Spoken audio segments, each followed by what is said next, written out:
All right, this video here, I wanted to just do a quick review of the Steam Deck's specs as a system. Again, very similar in many regards to something like a PC. I think you can actually there's a utility here. I was just looking at it, or it's under System. Yeah. So if I look at Info Center here, so again I'm in the desktop mode, and you can get a general overview of some of the system details. Again, it's SteamOS, in this case version 3.2. Like I'd mentioned previously, this is essentially a fork of ArchLinux.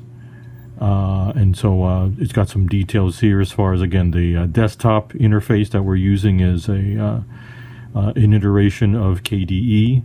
Looks like they're calling it Plasma. Okay, we got a general summary of the hardware. It's using an AMD type of CPU, or what they call an APU, actually. I guess is the technical term these days. Accelerated processor unit. On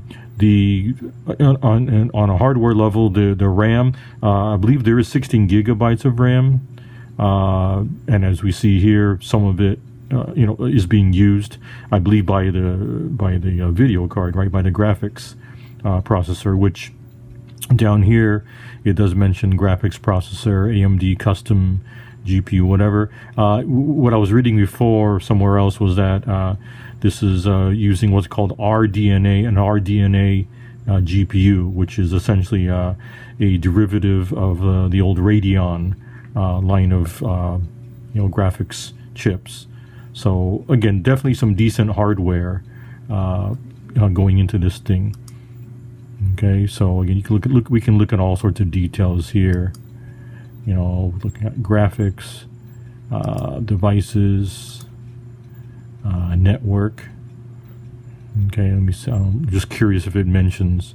Yeah, like I say, it goes into some detail here as far as the actual processors and chips and so forth. Okay, in general terms, again, besides the amount of RAM, like I said, which I believe is 16 gigabytes, which is pretty decent, right? I mean, that's typical. Many desktops would have at least that these days. In terms of storage, it's using, we've got a 512 gigabyte solid state drive, so a decent amount of space for downloading and storing software in general, and of course, for games in this case, right? The display itself, this is, I believe, a 7-inch screen, and with a maximum resolution of 1280 by 800 pixels, which again is not bad at all. I've had laptops with that level of resolution, 15-inch laptop screens with that level of resolution. So again, definitely not bad at all. Again, in terms of the let me close this out here. In terms of the actual operating system, like I said, it is again what's called SteamOS, which is a form of Linux.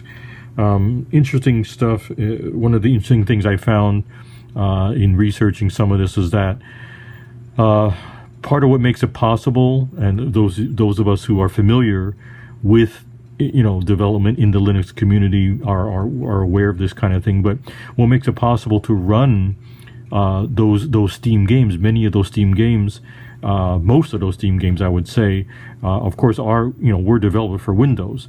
There are some non-Windows ports of some of those games. There are actually some that were designed to run, that there's a version that's designed to run natively on something like Linux. There are a few even for like Mac OS, right? But anyway, the vast majority of Steam games are designed for Windows. And so part of what makes it possible to run Windows applications on a Linux environment is some compatibility layer software, right? That's a lot of what goes on with allowing one type of application that was designed for one environment to run on another, is if they're able to implement, you can almost think of it as like emulation, even though they insist that it's not technically emulation, but whatever. There's a software layer that's been around for quite a while. It's called Wine, W-I-N-E. And it's one of those recursive acronyms. I find that Linux people, I think, sometimes think that they're very clever when it comes to naming things. And they often like recursive acronyms. And so Wine, W-I-N-E, supposedly stands for Wine is not an emulator. Right? So it's one of those, again, somebody thought they were really being clever. Anyway, so apparently what Valve did was take that Wine compatibility layer software and refined it even further. And so the version that's running here in this system, in the SteamOS system, is, I believe they call it Proton. So yet again, with the open source community operating the way that it does, they were able to fork Wine into sort of their own sort of customized version running for their particular system. So again, lots of interesting stuff sort of behind the scenes into helping make sure that all this stuff works. So again, now my understanding is that this version of Steam itself that we're seeing here is a version that was designed to run natively in a Linux environment. Okay, so runs very well, very seamlessly, very smoothly. But again, the launching of these individual games, which again the vast majority of them were designed specifically for Windows operating system and not really anything else. But here, because of all of these extra layers of interfaces and drivers and compatibility, libraries and so forth, we're able to just, as we've seen, we can just launch them very easily.